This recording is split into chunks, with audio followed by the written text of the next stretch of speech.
নমস্কার, নিউজ ভ্যানগার্ডের পর্দায় প্রত্যেককে স্বাগত জানাচ্ছি। এই মুহূর্তে আপনাদের সাথে আমি রয়েছি অঙ্কিতা। চোখ রাখছি এই মুহূর্তের গুরুত্বপূর্ণ খবরগুলির দিকে। প্রথমেই চোখ রাখছি আবহাওয়ার দিকে, কারণ সকাল থেকে আংশিক মেঘলা আকাশ পরিলক্ষিত হয়েছে। ইতিমধ্যে রাজধানী আগরতলায় বিক্ষিপ্ত বৃষ্টি পরিলক্ষিত। বঙ্গোপসাগরে নিম্নচাপের জেরে রাজ্যে রয়েছে বৃষ্টির হলুদ সতর্ক বার্তা 7 তারিখ পর্যন্ত। অন্যদিকে ব্যবসা গরম পরিলক্ষিত হচ্ছে। বিস্তারিত জানবো। টেলিফোন লাইনে যুক্ত হয়ে গেছে নিউজ ভ্যানগার্ড প্রতিনিধি সুপ্রীতি মুখার্জি। সুপ্রীতি, বজ্রবিদ্যুৎ সহ বিক্ষিপ্ত বৃষ্টির সম্ভাবনা রয়েছে। আগরতলা হাওয়া অফিস এবং আইএমডি কি জানাচ্ছে? দেখো, এই মুহূর্তে দাঁড়িয়ে আগামী 8 সেপ্টেম্বর পর্যন্ত রাজ্যের বুকে জারি করে দেওয়া হয়েছে ইতিমধ্যে হলুদ সতর্ক বার্তা এবং বিক্ষিপ্তভাবে বৃষ্টিপাত যে জারি থাকবে রাজ্যের সব জেলার উপরে সেই পূর্বাভাসই দিয়েছে আগরতলা হাওয়া অফিস। তবে সেই জায়গায় দাঁড়িয়ে সকাল থেকে যেরকম মেঘলা আকাশ আমরা দেখছি, তার সাথে মাঝে মধ্যেই রোদ অত্যধিক হচ্ছে এবং সেই রোদের তেজও রয়েছে যথেষ্ট পরিমাণে।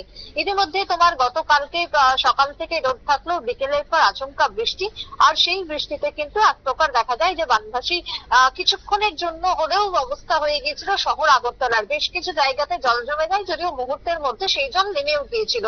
গতকালকে থেকে আজকে সকাল পর্যন্ত যে বৃষ্টির পরিমাণ, সেই বৃষ্টির পরিমাণ ইতিমধ্যে লক্ষ্য করা গেছে প্রায় 5.8 মিলিমিটার শুধুমাত্র আগরতলার বুকে বৃষ্টি হয়েছে। এছাড়া রাজ্যের জেলা মহকুমাতেও বৃষ্টি সমানভাবে জারি রয়েছে। অন্যদিকে দাঁড়িয়ে আজকে তোমার সর্বোচ্চ তাপমাত্রা রয়েছে 34 ডিগ্রি সেলসিয়াস এবং আজকে সর্বনিম্ন তাপমাত্রা পরিলক্ষিত হয়েছে 26 ডিগ্রি সেলসিয়াসের কাছাকাছি। এবারে এই যে ঝড় বৃষ্টির প্রভাব রয়েছে এবং সেটা থাকবে আগামী বেশ কয়েকটা দিন, তার কারণ হচ্ছে বঙ্গোপসাগর। বিশেষ করে বঙ্গোপসাগরে নতুন একটি নিম্নচাপ দেখা দেওয়াতে নতুন ভাবে একটা চিন্তার ভাঁজ রয়েছে গোটা দেশের উপরে।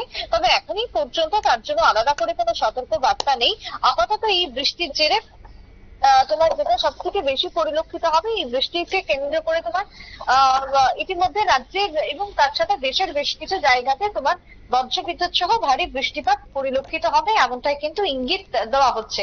তবে সেই জায়গাতে বৃষ্টিপাতের এই প্রকোপটি কেটে গেলে ফের একবার রোদঝলমলে আকাশ দেখা যাবে, এমনটাই কিন্তু আবহাওয়া দপ্তর বা তোমার আইএমডির পক্ষ থেকে জানিয়ে দেওয়া হচ্ছে।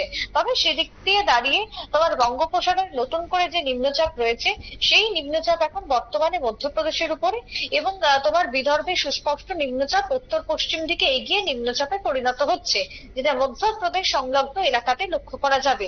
নতুন করে নিম্নচাপ তৈরি হবে, যেটা পশ্চিম মধ্য এবং উত্তর পশ্চিম বঙ্গোপসাগর এলাকাতে লক্ষ্য করা যাবে।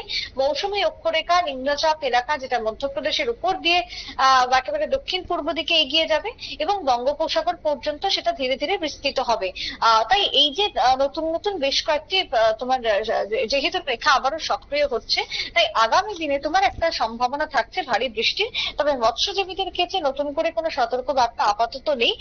পরিস্থিতি আর কয়েকটা দিন তোমার গেলে তারপরে আবহাওয়া বিশেষজ্ঞদের পক্ষ থেকে পুরোটাই বোঝা যাবে বা জানা যাবে যে কি হতে চলেছে। তবে আপাতত পক্ষে এই হালকা বৃষ্টি, আবার কখনো তোমার ঝলমলে আকাশ, অর্থাৎ শরতের এই মুহূর্তে দাঁড়িয়ে যে তুলোর মতন মেঘ লক্ষ্য করা যাচ্ছে, সেই মেঘ আবারও দেখা যাবে মেঘ কাটলে, এবং তার সাথে তোমার অত্যধিক রোদের একটা তেজ বা তাপও থাকবে।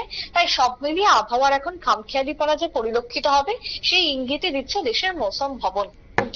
একদমই ধন্যবাদ সুপ্রীতি। অর্থাৎ বজ্রবিদ্যুৎ সহ বিক্ষিপ্ত বৃষ্টির সম্ভাবনা রাজ্যের সব জেলায়।